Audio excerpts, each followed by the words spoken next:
咳嗽痰多要从脾胃论治。大家好，我是曹桂琴，行医40多年的中医大夫。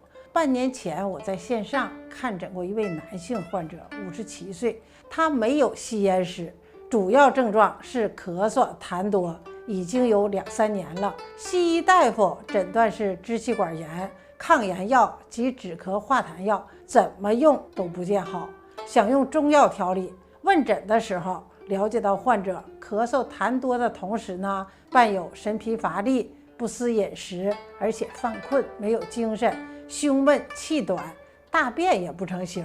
他的舌苔白腻，舌边有压痕，是痰湿郁肺症，是脾胃功能失常，脾湿健运，饮食不能化为精微，反而酿成痰浊，上自于肺，壅恶肺气。正如脾胃生痰之源，肺胃储痰之气之说，还有痰湿内停，肺湿速降，脾弱气虚，就会出现神疲乏力、胸闷气短的症状。患者不思饮食，犯困，大便不成形，舌苔白腻，舌边有压痕，都是脾虚湿盛的表现。用燥湿化痰、补脾益肺的治疗方法标本同治，方药用香砂6君子汤和止嗽散加减，疗效显著。咳嗽是肺系疾病的一个主要症状，如果伴有痰多，就要从脾胃论治。脾是生痰之源，肺是储痰之器。另外呢，肺与脾在五行当中属母子关系，虚则补其母。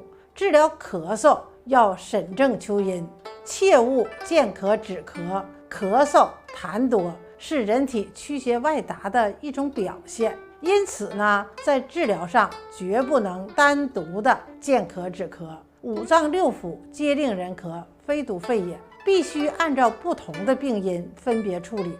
治咳有治上、治中、治下的区别。治上者指治肺，主要是温肺、宣肺、清肺、肃肺，是直接针对咳嗽主病之脏进行施治。治中呢，是指治脾，即健脾化痰和补脾养肺等治法。健脾化痰法适用于痰湿偏盛、标实为主；咳嗽痰多者呢，用补脾益肺法，适用于脾虚肺弱、脾肺两虚、咳嗽神疲湿少者。